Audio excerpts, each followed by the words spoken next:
Kemudian abstrak kuliah juga sudah ada di buku panduan ya. Nah, mungkin berdasarkan itu kan telah melakukan paling tidak pemahaman lah ya. Nah, kalau bisa tolong nanti mungkin dimulai dengan pertanyaan-pertanyaan dulu. Apa kira-kira yang belum dipahami yang hasil membaca PowerPoint dan abstrak kuliah ya, atau mungkin juga referensi lainnya ya, karena adik-adik kan sudah membuat ini resume dalam student project, itu juga terkait dengan kesehatan lingkungan ya. Nah, tentu sudah banyak pengetahuan yang diserap dari sana ya, terkait dengan, nah sekarang ini topiknya kan masalah food hygiene ya, penyehatan makanan ya. Nah, coba itu kita mulai dengan mungkin pertanyaan-pertanyaan dulu ya. Apa kira-kira yang belum dipahami? Ya, sebelum saya mungkin tayangkan lagi sepintas lagi PowerPoint-nya, disertai penjelasan beberapa nanti ya. Ya, silakan ada pertanyaan dulu. Ya, mungkin kita ambil waktu 10-15 menit gitu ya. Silakan siapa yang bertanya, sebutkan namanya ya. Ya, tapi saya bisa baca nomor induknya ini ya. Ya. Silakan adik-adik. Selamat pagi, Dok. Ya. Perkenalkan, saya Amanda, NIM 037. Saya ingin bertanya sedikit, Dok. Ya. Terkait dengan food preservation atau pengawetan makanan, itu kan ada beberapa cara ya, Dok. Ya. Untuk cara yang paling baik sebenarnya untuk mengawetkan makanan itu cara yang apa ya, Dok ya? Mohon infonya, Dok. Makasih. Ya, bagus pertanyaannya. Jadi pengawetan makanan, ya. Nah ini tentu nanti tergantung jenis makanannya, ya. Mau dikonsumsi dalam jangka waktu cepat atau lama gitu, itu dulu dilihat ya. Kalau mau dikonsumsi dalam waktu cepat, ya. Nah ini paling umum adalah dengan mendinginkan. Mendinginkan kalau makanan ya. Nah ini Anda tahu kan di freezer itu atau kulkas ya, bahasa awamnya ya. Di kulkas ada paling tidak ada 3 ruangan di sana ya. Untuk membekukan itu yang paling atas. Di bawahnya itu ada istilahnya untuk tidak sampai beku gitu. Ya. Di bawah freezernya itu, ya. Nah, kalau makanannya untuk disimpan 1 hari, makanya daging gitu mau dimasak besoknya gitu ya, masih bisa disimpan di sana. Nah, kalau dibekukan nanti kan lama nanti yang membuat supaya dia lunak lagi. Ya. Nah, kalau jenis buah-buahan, telur, keju dan sebagainya itu di bawahnya. Ya. Artinya hanya sekedar mendinginkan, tergantung nanti suhunya. Ya, kalau namanya jenis sayur, buah itu mungkin 15 sampai 20 derajat gitu. Karena terlalu dingin juga tidak bagus ya. Dan jangan lupa itu sayur buah yang disimpan di alat pendingin kalau tidak dibungkus rapat itu akan terjadi penguapan, dia layu dia. Ya. Itu akan mengurangi zat gizinya, ya. Nah, kalau disimpan lama daging, ikan itu ya paling bagus ya dibekukan. Ya. Itu paling umum itu mendinginkan ya, tergantung jenis makanan ya. Nah, beberapa jenis makanan juga untuk bisa dikonsumsi lama itu dikeringkan. Dikeringkan. Contoh namanya Anda punya pisang banyak, tidak habis dimakan ya. Nah, bisa nanti buat pisang sale, dijemur, dikeringkan betul, Nah, itu disimpan lama enggak apa-apa. Setelah dia kering, jadi airnya betul-betul kebanyakan sudah menguap. Ya. Itu dikeringkan. Jadi tanpa menambah zat aditif. Ya. Nah, kemudian ini juga ikan laut kan jual ada ikan kering itu ya. Itu juga dikeringkan, simpan lama enggak apa-apa dia, ya. Asal tidak di tempat lembab, nanti jamuran dia. Nah, itu ada juga dengan memaniskan ya. Namanya buah-buahan ya. Dimaniskan. Ya. Ada juga dengan mengasinkan dengan garam. Namanya dulu banyak yang jual sawi asin ya. Jadi diasinkan dengan garam itu juga akan menghambat pertumbuhan bakteri ya. Manis ya. Ada juga dengan pengasapan, namanya daging asap, itu bisa disimpan lama juga. Ya, jadi banyak sih saya. Nah, yang terakhir adalah menambah zat aditif.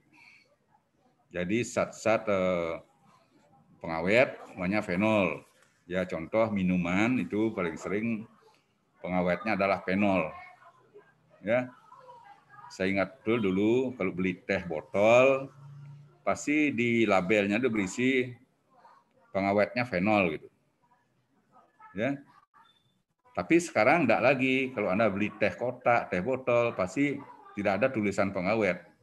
Kenapa? Karena bahannya sudah esen itu. Bukan lagi murni daun teh gitu. Itu essence, zat kimia. Ya. Nah, itu daun tehnya sendiri itu ya dijual ya artinya dalam bentuk kemasan. Ya. Nah, itu esen. Jadi esen itu rasanya free taste sama dengan orang bikin Coca-Cola, Sprite dan sebagainya. Itu semuanya essence ya. Kalau Anda di Brigo Swalayan banyak sih produk-produk esen yang dijual di sana. Ya, dalam bentuk botol kecil-kecil itu ya. Ya, seperti vanili dan sebagainya ya. Nah, itu pengawetan ya. Jadi yang paling umum itu adalah jadi setiap rumah tangga nyimpen kulkas, itu yang paling umum ya. Ya itu ya. Ya, jadi banyak cara pengawetan ya. Ya. Kira-kira cukup jawaban saya. Halo. Silakan yang lain bertanya lagi.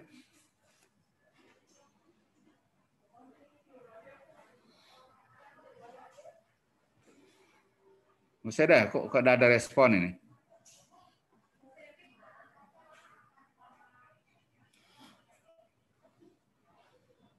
Izin bertanya, Dok. Ya, siapa ini? Siapa? Ya, mungkin saya kayak lagi Tania, Dok. Ya. Halo, Dokter. Saya kayak lagi Tania. Ingin bertanya, Dok, terkait dengan bagian pengawetan tadi. Tadi kan dokter sudah menjelaskan lumayan mengenai jenis-jenis pengawetan. Nah, yang saya ketahui juga banyak di luar sana terdapat pengawetan-pengawetan yang berdasarkan bahan kimia berbahaya. Bagaimana pandangan dokter cara mengatasi dari hal-hal tersebut, Dok, agar kita tidak maksudnya terkontaminasi dengan pengawetan yang berbahaya seperti itu. Terima kasih, dokter. Ya, inilah sebenarnya adalah bidangnya Balai POM ini ya. Balai Pengawasan Obat dan Makanan. Selalu kecolongan gitu ya. Selalu kecolongan gitu. Ya. Saya berikan contoh namanya ya. Ikan yang Anda beli ya, umumnya dia kan Bali itu ngimport ikan dari daerah Banyuwangi, daerah Muncar itu ya, berlabuh di Kedonganan. Ya. Nah, itu yang paling sering diberikan pengawet adalah formalin. Ya, formalin. Karena kalau pakai es, biayanya terlalu mahal dia. Ya. Ini menyangkut pengawasan ini, ya. Itu selalu kecolongan. Sebenarnya memang pemerintah ada aturannya, ya. Boleh menggunakan pengawet zat aditif istilahnya ya. Tapi dengan konsentrasi tertentu dan bahan-bahannya juga tertentu gitu. Ya, umpamanya asam propionat untuk tepung, ya. Nah, kadarnya tertentu saja dan ada kedaluarsanya gitu. Nah, tapi tetap saya bilang ini pemerintah selalu kecolongan karena tidak mungkin memeriksa setiap hari semua produk, ya. Nah, itu diberikan zat kimia karena itu jauh lebih murah, ya.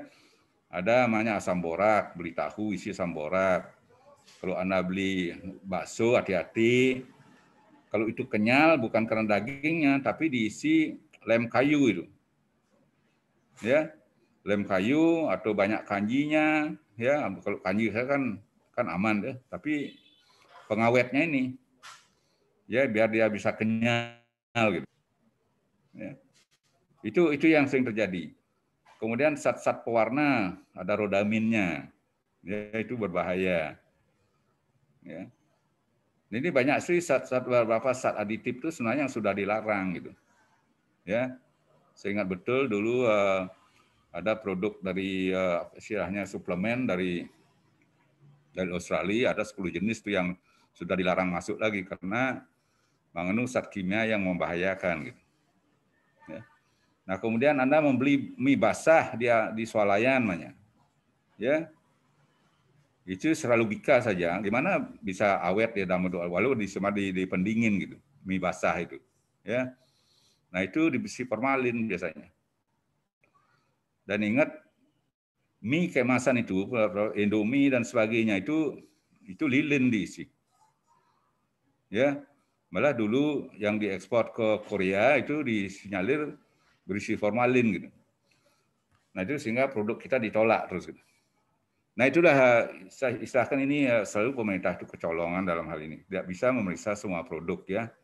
Jadi kita sebagai konsumen harus hati-hati saja.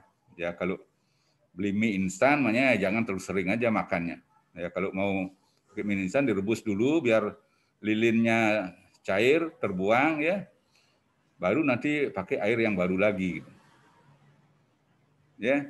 Jadi harus hati-hati memberi produk-produk kemasan yang sudah disimpan lama. Pertama lihat kedaluarsanya, kedua kita curigai ada pengawet apa tidak gitu. Ya.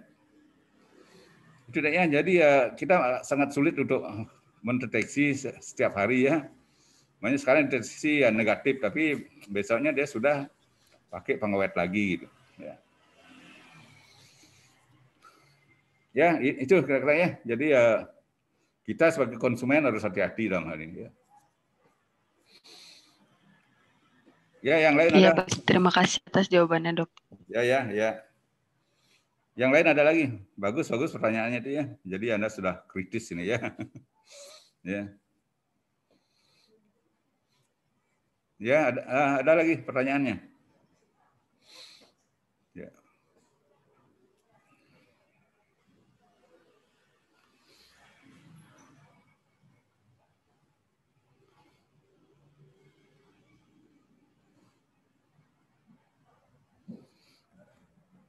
Ya, nanti sebagai dokter, nanti Anda tentu dalam hal food hygiene ini, Anda harus tahu betul semua faktor risiko yang bisa mengancam kesehatan terkait dengan makanan itu saja sebenarnya intinya tas Anda nanti ya.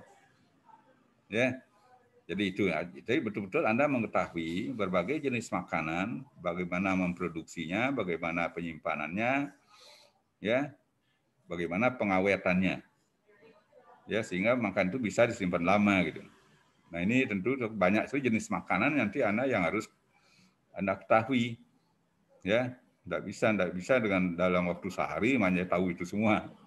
Ya, harus mungkin dengan praktek, pengalaman, membeli makanan dan sebagainya. Ya, itu. Dan jangan lupa juga banyak jenis makanan yang memang mengandung zat berbahaya dari sumbernya gitu. Ya. Bukan selama proses produksinya. Dari sumbernya sudah mengandung zat berbahaya. Ya. Ya contoh makanya Anda ini seperti daun singkong, umbi-umbian dan sebagainya, ya, makanan dari laut, itu semuanya membawa zat-zat yang memang berisiko terhadap kesehatan gitu. Ya. Kemudian mengandung racun. Ya racun walaupun racunnya tidak begitu kuat namanya. Tapi kalau kebanyakan makannya ya berpengaruh juga gitu. Ya.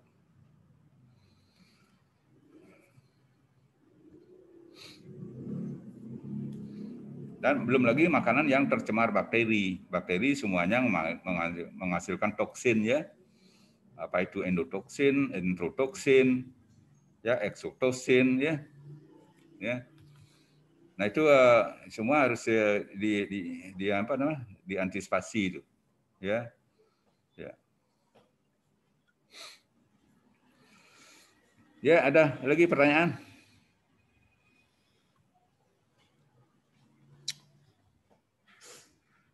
Ya nanti Anda bisa terus bertanya, nanti ya bisa diinterupsi saya. Coba saya mungkin penjelasan singkat lagi tentang PowerPoint yang saya upload ya. Ya mungkin ini share screen juga sebentar ya.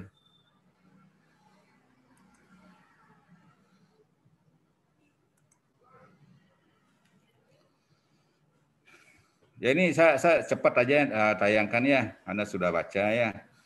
Nah ini food hygiene and sanitation, jadi penyehatan makanan kasarnya begitu ya. Jadi kebersihan dan kesehatan makanan ya. Jadi ini kita punya undang-undang yang sampai sekarang masih berlaku, nomor 23 tahun 92 tentang kesehatan ya. Ini undang-undang kesehatan. Ini khusus pasal 21 itu ada pengamanan makanan dan minuman ya. Detailnya Anda bisa buka di Google ya. Jadi apa isinya ya. Ya prinsipnya kita negara di dunia kita dianggap negara Islam gitu ya, negara Muslim ya. Ya karena penduduk Muslim terbesar di dunia di antara semua negara ya. Nah, karena penduduk kita kan nomor 4 di dunia. Jadi kalau persentase penduduk Muslimnya paling tinggi. Nah ini salah satu nanti semua itu makanan itu harus diisi dengan label halal gitu ya. Itu memang sudah ketentuannya ya. Cuma nanti di Bali sulit diterapkan ya. Makanya orang jual babi guling gimana memberi label halal ya. Nah itu ya masih jadi kontroversial sekarang ya. Undang-undangnya sudah dibuat sebenarnya ya. Nah ini ya setiap makanan dalam kemasan itu harus ada berisi apa kontennya ya, isinya ingredient istilahnya ya. Apa saja zat-zat yang terkandung di dalamnya. Jadi komposisi setiap bahan yang dipakai, kemudian kedaluarsanya mestinya. Anda setiap beli makan kemasan lihat itu kedaluarsanya ya. Terutama makan-makan yang model camilan gitu ya. Termasuk minuman kaleng juga ya.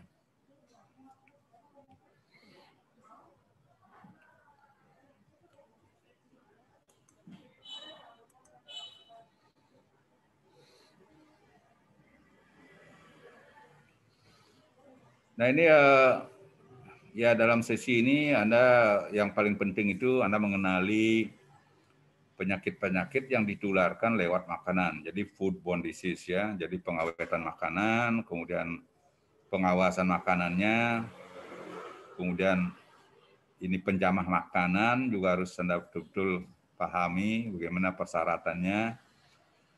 Kemudian penelusuran kalau terjadi wabah ya. Ini sangat penting ini ya.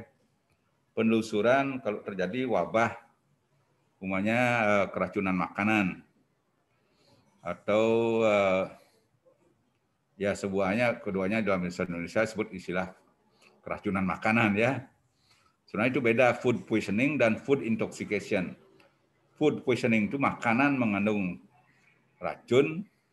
Food intoxication itu makanan tercemar bakteri, bakterinya yang menghasilkan toksin. Ya itu istilahnya kalau anunya mau dibedakan ya. Jadi food poisoning. Nah, food poisoning namanya apa? Makanan tercemar pestisida namanya.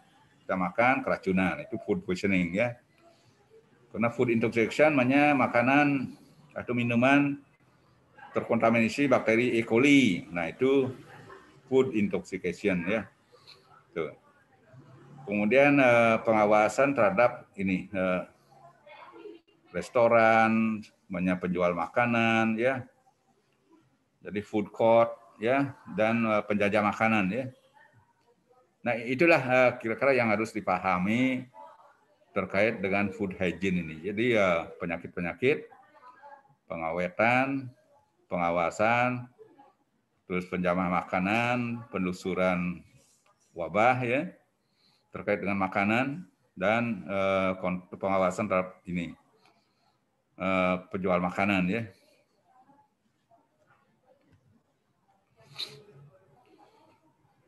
Nah ini yang ranah kita yang kita bicarakan dalam hal ini adalah terkait dengan masalah penyakit ya yang berhubungan dengan makanan ya, karena masalah tentang yang terkait dengan makanan itu banyak ya. Itu ada undernutrition, itu bukan di sini ranahnya kita bicarakan ya. Kemudian ada overnutrition, overweight, obese. Ya, ini yang undernutrition itu ada apa istilahnya stunting nanti ya. Ya, KEP, kurang energi protein pada ibu tuh CAP ya apa? CAP ya. Kurang energi kronis ya. Ada istilahnya ada endemic quarter ya.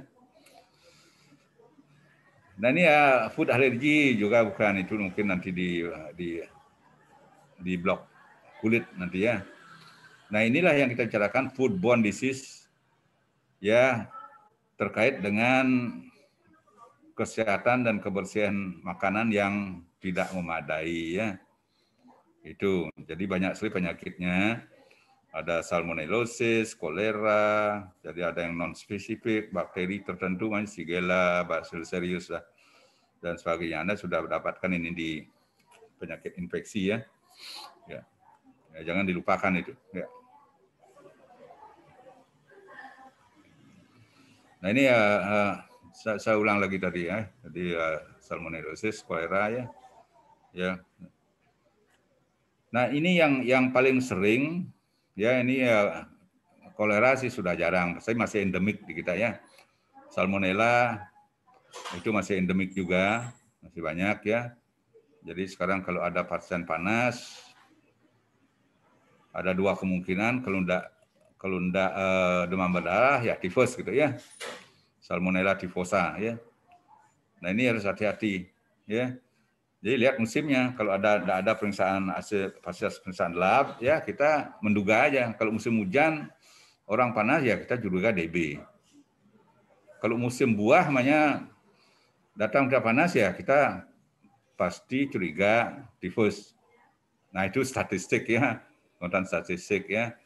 Jadi kenapa? Karena musim buah itu banyak lalat yang berkeliaran ya, banyak produksi lalat mengingapi makanan, nah inilah menyebarkan bakteri dia. Ya. Nah itu pengembangan logika ya menggunakan statistik ya.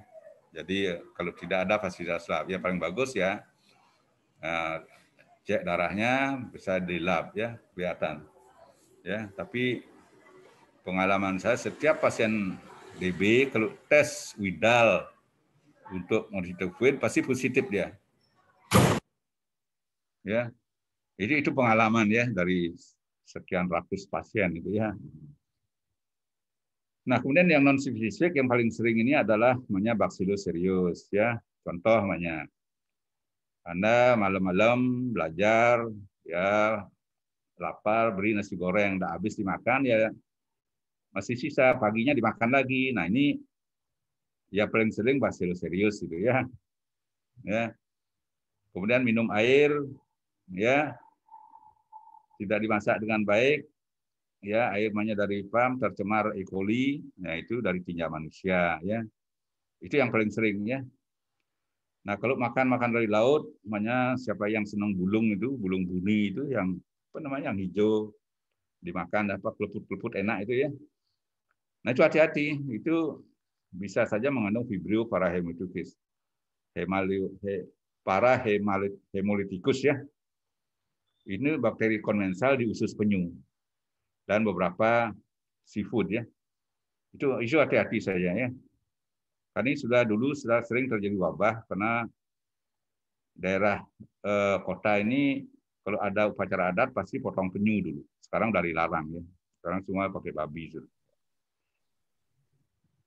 Nah, Staphylococcus ini ya kulit kita kapanpun dites itu ada kuman Staphylococcus ya.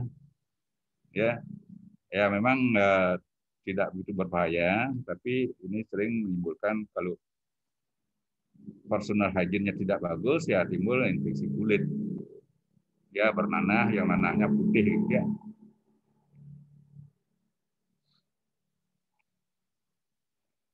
Nah, ini etiologi ya penyakit yang berkaitan dengan makanan. Ya, etiologi ya. Jadi beda dengan risk factor ya. Jadi etiologi itu terkait dengan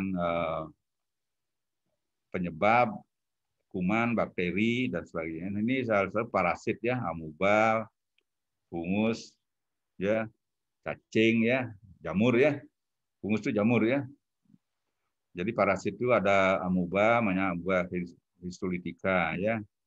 Ini banyak sayur terkontaminasi ini, sayur yang di air itu ya. Jamur, makanan, kalau beli roti kering ya, itu kita curiga bahwa roti basah dikeringkan tapi sudah tumbuh jamur. Ini gampang dilihat ya. Jamur itu kalau roti basah itu pasti putih-putih dia. Kemudian cacing juga ini di tanah ya. Mengkontaminasi makanan ya. Nah, bakteri, E. coli, segala sudah tadi ya. Nah, ini toksin atau poison ya. Toksin itu dari bakteri, enterotoksin, exotoksin. Kalau poison itu namanya HCN pada umbi-umbian ya, asam cyanida ya. Kemudian mikotoksin, kalau beli tempe pasti ngandung mikotoksin, cuma tidak berbahaya dia ya. Toxoflavin, pestisida, ini hati-hati nyimpan pestisida di rumah. Sudah dulu banyak kejadian ya. Ya. Kemudian zat-zat berbahaya lainnya, namanya zat pengawet, pewarna, ya. Jadi makan yang dimanipulasi, namanya beli keripik itu ya, keripik ya kita khawatir juga beras-beras yang sudah busuk dipakai namanya ya. Kita curiga aja ya.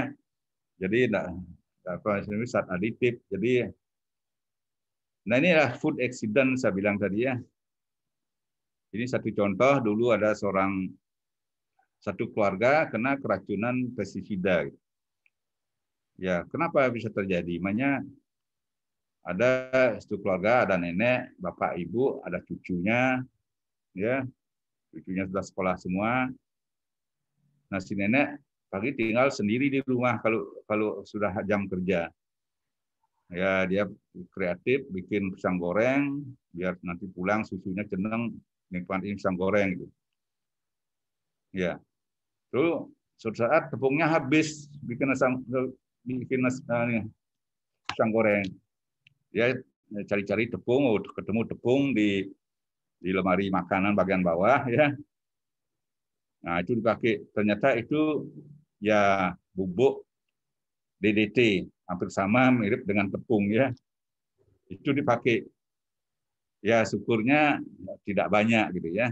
Jadi sampai di rumah wah cucunya berebut ambil pisang goreng.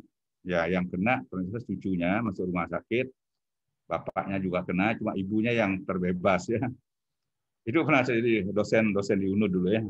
Saya ingat betul itu ya. Nah ini fisik radioaktif. Kita curigai. Makanya waktu kebocoran reaktor nuklir di Jepang itu, ini dikhawatirkan sayur itu mengandung radioaktif. Ya. Itu kita curigai juga ya.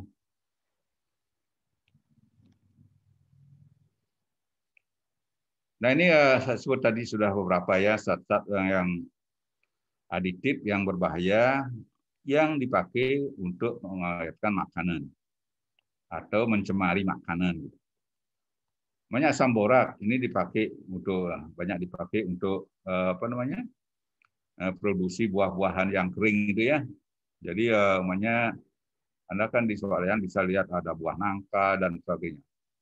Biasanya ini dengan asam borak dulu supaya warnanya tidak hilang gitu.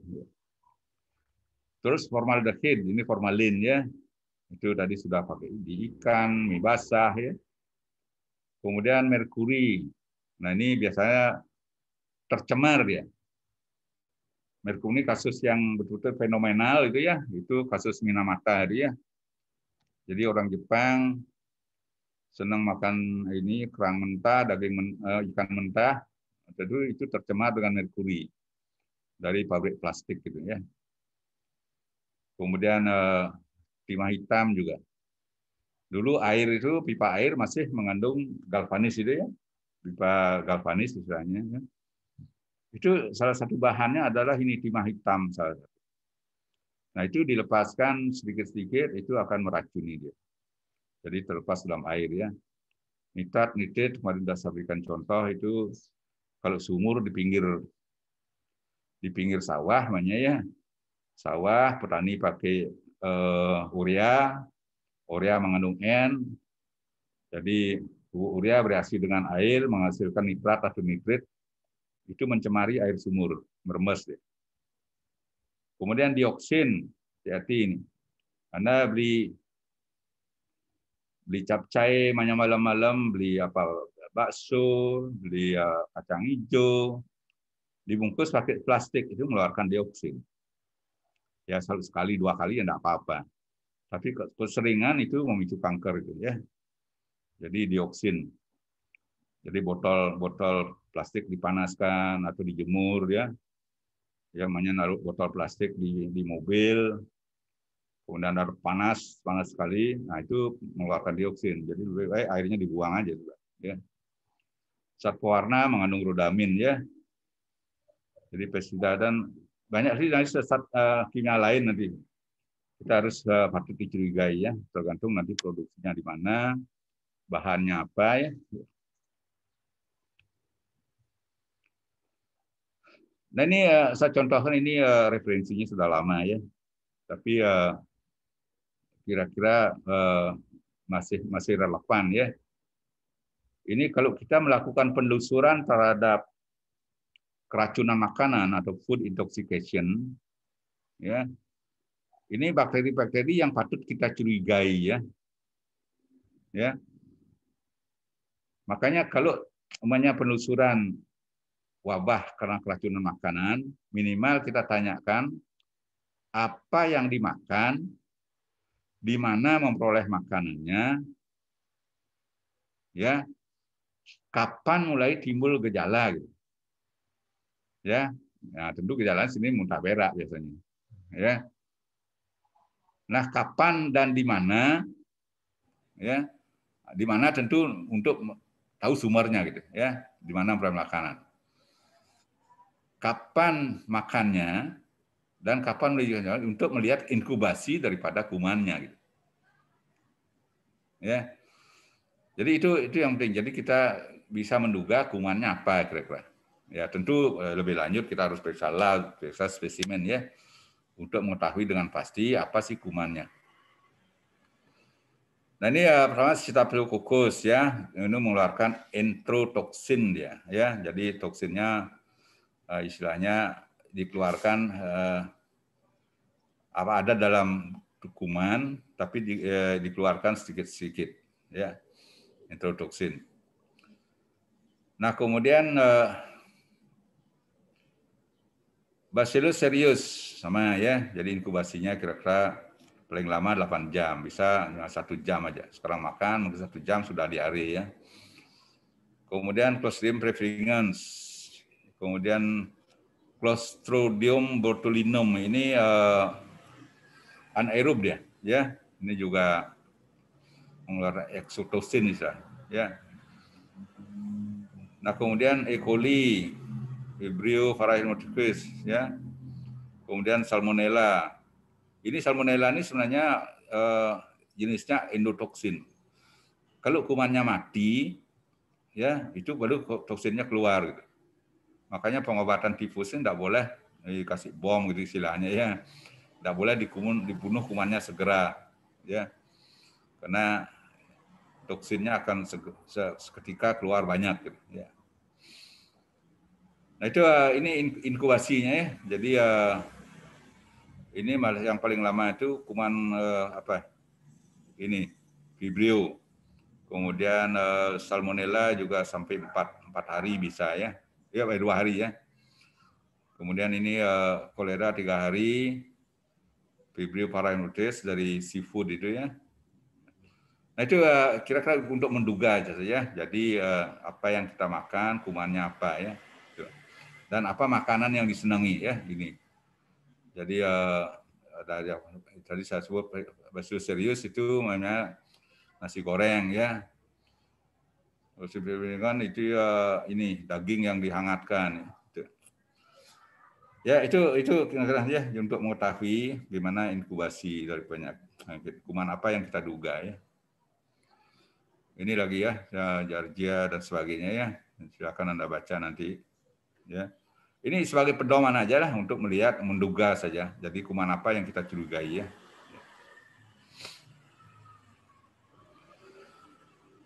Nah ini penelusuran epidemiologi ya. Nah tadi sudah saya sebut sepintas. Kalau kita berhadapan dengan outbreak istilahnya, ya.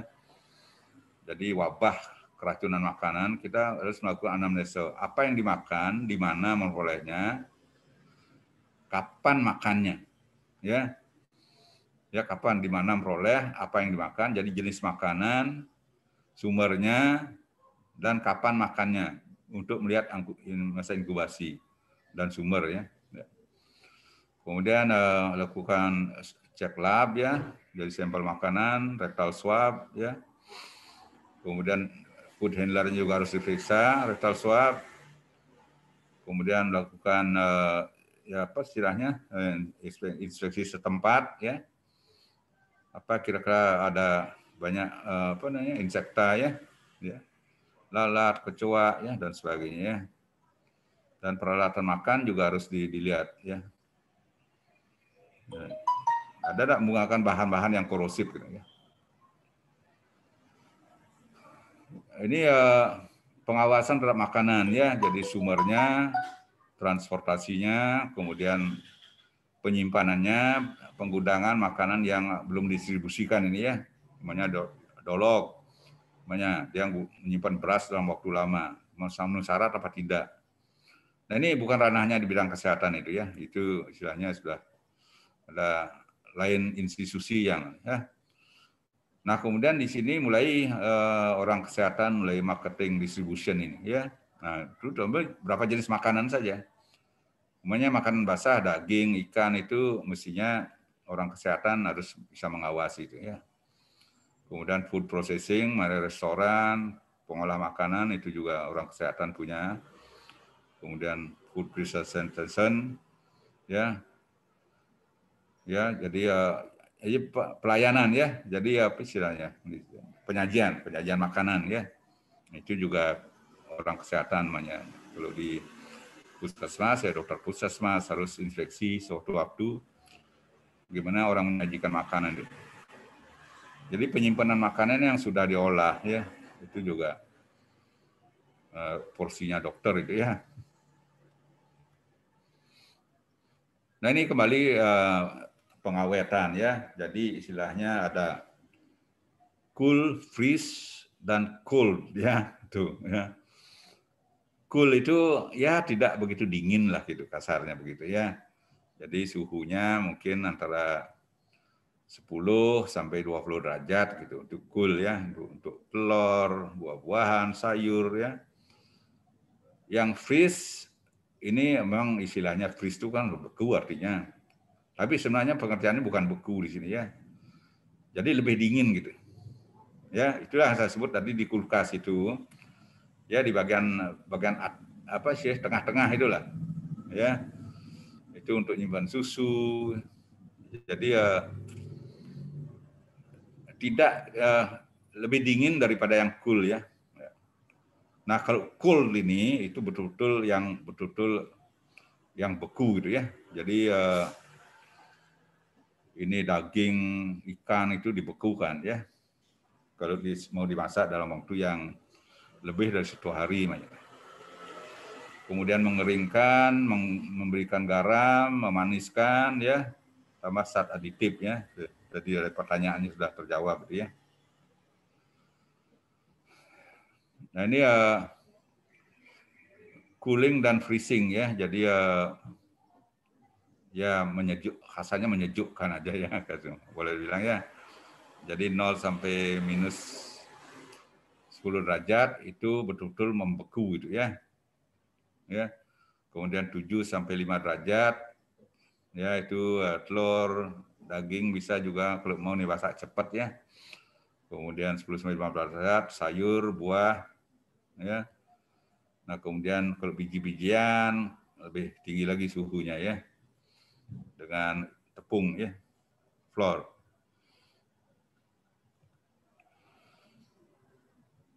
Nah, ini pengawasan terhadap ini makanan daging ya. Daging.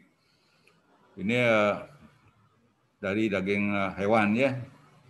Ini hati-hati penyakit yang bisa ditularkan adalah tuberkulosis, brucellosis, antrak ya. Dan lainnya cacing pita ya. Ini masih prevalence di Bali ya, endemik ya. Kemudian ini yang di rumah ya. Jadi air ya. Kemudian air limbah ya. Lantai dan distribusinya ya. Kemudian food handler juga status kesehatannya harus diperiksa. Jadi ini paling sering diperiksa adalah rectal swab-nya ya.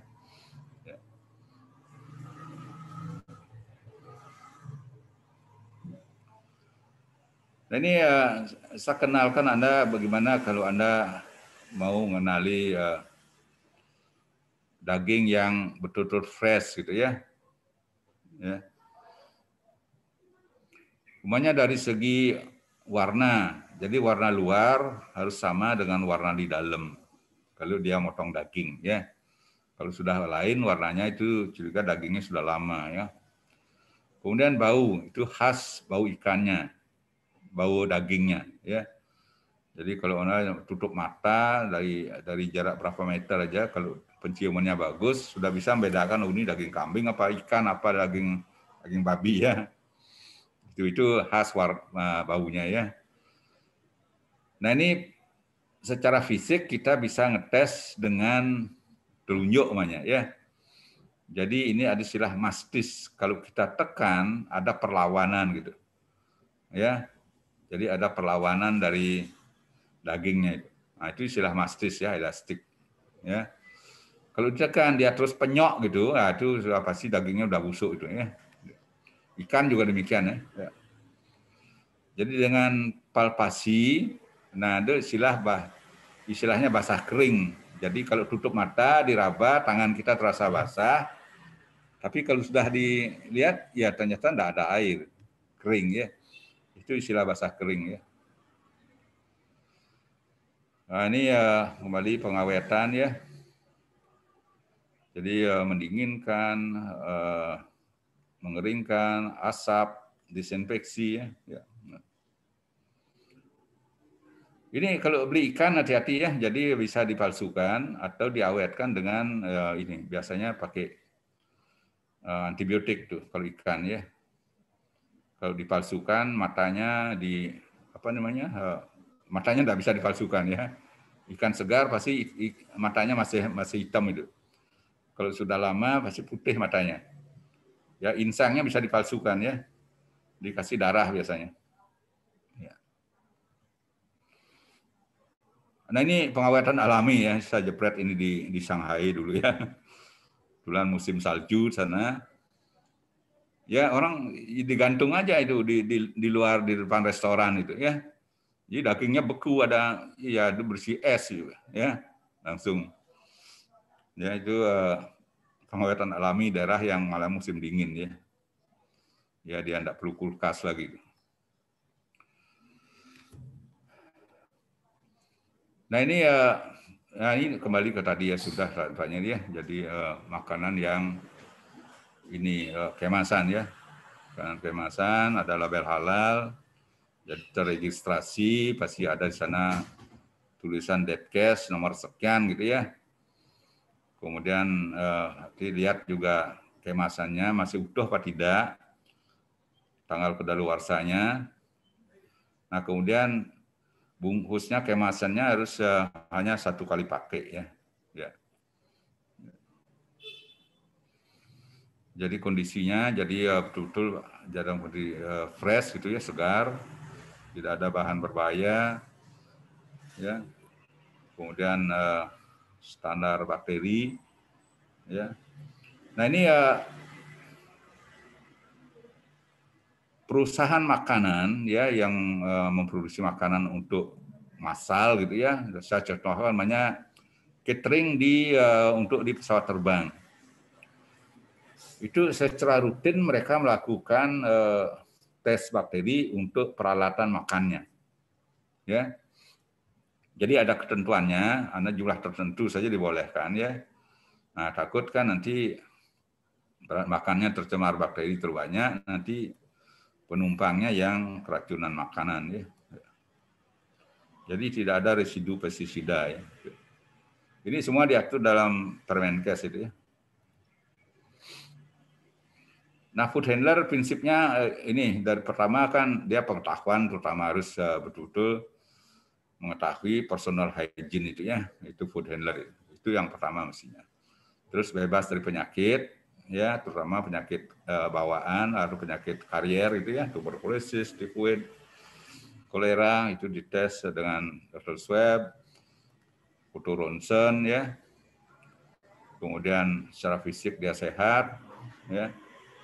Ini pengetahuan ya. Dan mesti dia punya medical record. Cuma ini masalah pengawasan karena terlalu banyak, mungkin puskesmas tidak mampu untuk mengawasi semua. Ya.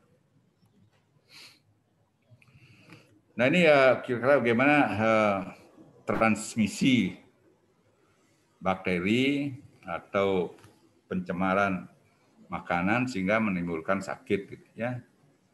Jadi dari food handler ya, jadi bisa lewat kalau dia batuk, TBC ini berbahaya ya. Jadi droplet infection ya ke udara. Kemudian dari tangan ya tidak dicuci dengan baik mengkontaminasi makanan, juga peralatan makan. Ya ini terkait dengan air terkontaminasi dengan kotoran manusia, E. coli muncul. Nah itu semua. Nah inilah akan mempengaruhi nanti konsumen ya. Jadi yang makan di sana di restoran ya, di rumah makan dan sebagainya ya. Ini kan sudah pernah kejadian heboh dulu. Ini sudah puluhan tahun yang lalu. Restoran Kernal di Sanur, saya lupa namanya apa istilahnya. Restoran Leni apa itu ya. Di dekatnya ini hotel Bali Beat itu ya. Nah itu tamu Jepang puluhan kena diare di negerinya. Setelah kembali dia dites semua rectal swab, ternyata beberapa positif kolera. Itu betul-betul heboh seluruh dunia dulu ya. Ya. Karena mempengaruhi pariwisata kita. Ya. Nah ini peralatan makan. Prinsip di sini tidak ada menggunakan logam berat yang bisa sifatnya korosif yang mempengaruhi makanan. Contoh saya dulu masih lihat sendok-sendok yang di chrome pinggirnya, tapi setelah chrome-nya hilang itu ternyata di dalamnya ada menggunakan dengan kuprum tembaga. Ya. Ini kalau bereaksi dengan zat-zat makanan yang banyak mengandung asam itu ya. Namanya yang asam cuka dan sebagainya itu ya. Nah, itu akan membahayakan ya. Jadi alat peralatan yang dipakai untuk mengolah makanan, menyajikan makanan itu harus betul-betul kita jaga kebersihannya ya.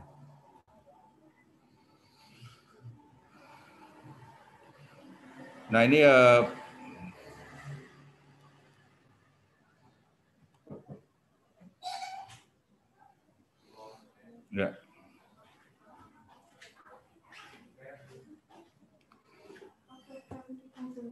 Ya. Ya, ya. Nah ini produksi makanan ya, jadi pabrik makanan aja. Ya, jadi dilakukan produksi ulang gitu istilahnya ya, jadi di reproduksi ya. Umumnya nasi yang sudah busuk dikeringkan, pakai di istilahnya chip ya, ya itu keripik-keripik ini ya. Nah ini roti basah yang sudah expired, nah ini dikeringkan, dipaniskan, dijual dalam bentuk roti kering ya. Itu hati-hati itu ya, kita lihat. Kemudian dengan menambahkan zat tertentu ya. Ya asam cuka, zat pewarna, ya susu dipalsukan dengan santan ya. Kemudian dengan juga air cucian beras ya. Kemudian susu bubuk dikasih tepung makanya. Tapi ini gampang untuk ngetesnya ya. Makanya dikasih air, ada endapan itu pasti dipalsukan ya. Ya untuk makanan kaleng ini apa ada bocor, expired dan sebagainya itu harus semua dilihat ya. Ya kalau sudah cacat kalengnya jangan dibeli ya. Nah food introduction sudah tadi ya, jadi jenis bakteri. Dan ini saya tekankan ini ada dua jenis bakteri yang ada bentuk spora dan bentuk yang tidak membentuk spora ya. Yang bentuk spora itu hanya dua ya, Clostridium perfringens dan Bacillus cereus. Nah inilah yang sering terjadi pada kalau ada hajatan massal gitu ya, menyediakan banyak makanan dari catering, perusahaan cateringnya tidak punya alat pendinginan cepat gitu ya. Nah inilah di sini bakteri-bakteri yang bentuk spora itu ya, bentuk spora dia dulu, nanti waktu penyajian dipanaskan, nah ini bakterinya aktif dia. Ya itu yang terjadi ya. Jadi dua bakteri ini. Nah kalau yang lainnya biasanya kalau terjadi kena cross kontaminasi. Jadi memang food handlernya yang tidak bersih gitu ya.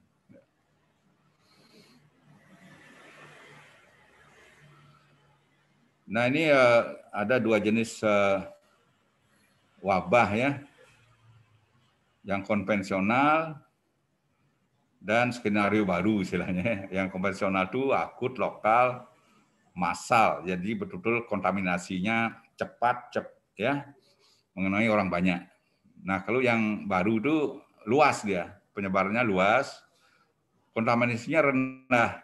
Jadi kasusnya mungkin minggu ini ada 2, mungkin 2 minggu lagi muncul lagi. Nah itu maksudnya ya. Nah konvensional ini kan kita sering baca di koran ya. Namanya anak SD begitu habis kelulusan merayakan di sekolah makan nasi bungkus, besoknya banyak yang ke puskesmas dirawat karena muntaber ya, itu yang tutur konvensional ya. Jadi kembali ada food analysis tadi kapan makan, apa dimakan, di mana ya. Ya. Jadi epidemiologi untuk tahu penyebab, di case control, cohort ya. Gitu.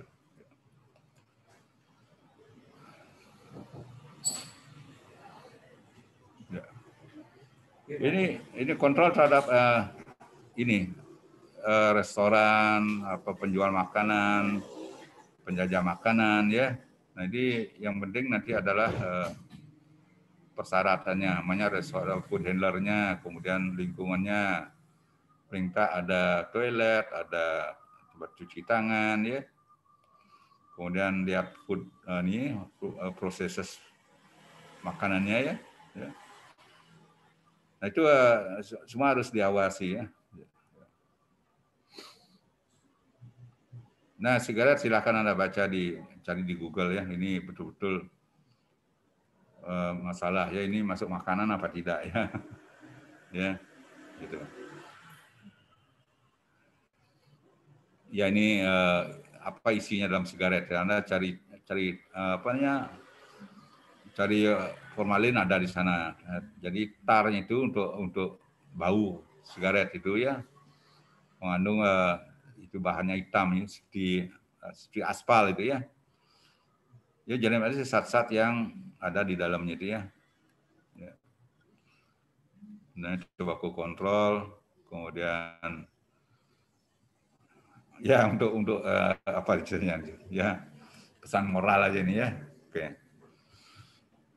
Ya, jadi kalau Anda beli makanan harus betul-betul cerdas gitu lah ya. Nah, cerdas artinya jadi makan yang nutrisinya seimbang, kemudian kalau tidak mau gemuk ya, makan waktu tidak lapar. Nah, jadi makannya tidak banyak ya. Kalau makan jangan sampai betul-betul sampai kenyang betul gitu ya. Nah, terus kedua exercise ya. Oke, segera demikian ya.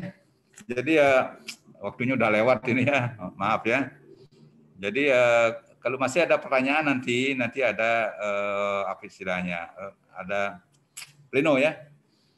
Nanti kumpul pertanyaannya di pleno ya. Selain nanti dari SGD-nya ya. Nanti di sana kita diskusikan apa yang belum dipahami. Ya, sekarang demikian ya, jadi ya. Ya, sampai ketemu nanti di pleno ya. Ya. Untuk grup saya nanti siang kan ada video session ya. Ya. Oke. Oke, selamat siang ya. Ya. Saya tinggalkan ya. Semua, Dok. Ya. Terima kasih, Dok. Selamat siang, dokter. Terima Ya. kasih. Ya.